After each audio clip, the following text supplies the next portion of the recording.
Hello दोस्तों, स्वागत है आपका मेरी इस वीडियो में आज हम बात करने वाले हैं अणु और परमाणु में अंतर के बारे में। तो फ्रेंड्स, आप इस वीडियो को ध्यान से देखिएगा। इस वीडियो को देखने के बाद आप अणु और परमाणु में अंतर जान जाएंगे। तो चलिए फ्रेंड्स, शुरू करते हैं वीडियो को और जानते हैं कि अणु और परमाणु में क्या क्या अंतर होता है। तो फ्रेंड्स देखिए, आपके एग्जाम में, साइंस के एग्जाम में एक क्वेश्चन जरूर आएगा कि अणु और परमाणु में अंतर बताइए। फ्रेंड्स, यह क्वेश्चन आपसे 2 नंबर में या 3 नंबर में या फिर 4 नंबर में भी आ सकता है। तो फ्रेंड्स, आप इस क्वेश्चन को तैयार कर लें। तो फ्रेंड्स देखिए, परमाणु और अणु में अंतर की बात करते हैं। फ्रेंड्स, एक साइड हम परमाणु को लिख लेते हैं और एक साइड हम अणु को लिख लेते हैं। इस सेक्शन में हम परमाणु की बात करेंगे और इस सेक्शन में हम अणु की बात करेंगे। तो फ्रेंड्स देखिए, जानते हैं पहला पॉइंट के बारे में। फ्रेंड्स, पहला पॉइंट है हमारा, परमाणु किसी पदार्थ का वह सूक्ष्मतम कण है जो स्वतंत्र अवस्था में नहीं रह सकता।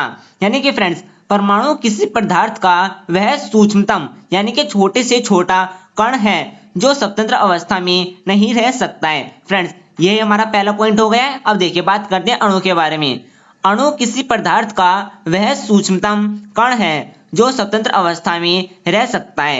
यानी कि फ्रेंड्स, हमारा अणु स्वतंत्र अवस्था में रह सकता है, लेकिन परमाणु हमारा स्वतंत्र अवस्था में नहीं रह सकता है। क्योंकि फ्रेंड्स, जो हमारा परमाणु होता है वह बहुत ही छोटा होता है, लेकिन जो हमारा अणु होता है यह परमाणु से हमारा कुछ बड़ा होता है। अब फ्रेंड्स, बात करते हैं कि अणु परमाणु से बड़ा क्यों होता है, यह भी आप इस वीडियो में जानेंगे। फ्रेंड देखिए, अब आता है हमारा दूसरा पॉइंट।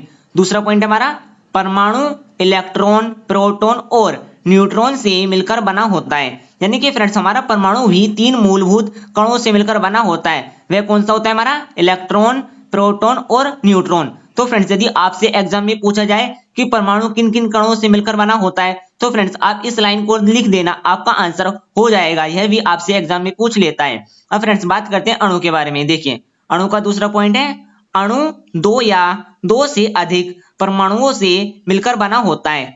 यानी कि फ्रेंड्स, जो हमारा अणु होता है वह भी हमारा परमाणुओं से ही मिलकर बना होता है। यदि हम बात करें एक परमाणु की, मान लीजिए हम बात करते हैं हाइड्रोजन की, तो फ्रेंड्स ये क्या है हमारा? हाइड्रोजन का एक परमाणु है। और यदि फ्रेंड्स इसी में हम एक हाइड्रोजन को और जोड़ दें तो फ्रेंड्स ये हो जाएगा हमारा H2। तो फ्रेंड्स ये हमारा अब अणु कहलाएगा, क्योंकि फ्रेंड्स हमारा जो अणु होता है वह 2 या फिर 2 से अधिक परमाणुओं से ही मिलकर बना होता है। तो फ्रेंड्स ये क्या हो जाएगा हमारा? ये हमारा एक हाइड्रोजन की बात करते हैं तो ये हमारा एक परमाणु होगा, लेकिन यदि इसमें हम एक परमाणु को और जोड़ देते हैं तो फ्रेंड्स ये हमारा अणु कहलाता है। अब फ्रेंड्स, बात करते हैं इसके कुछ अगले पॉइंट की। तो फ्रेंड्स, अब आता है हमारा तीसरा पॉइंट। देखिए, तीसरा पॉइंट है, यह रासायनिक अभिक्रिया में विभाजित नहीं होता है। यानी कि फ्रेंड्स, जो हमारा परमाणु होता है यह हमारा रासायनिक अभिक्रिया में विभाजित नहीं होता है। क्यों? क्योंकि फ्रेंड्स ये हमारा जो परमाणु होता है वह बहुत ही अत्यंत सूक्ष्मतम कण होता है और यह इससे छोटा नहीं हो सकता है। और फ्रेंड देखिए, अणु में क्या है?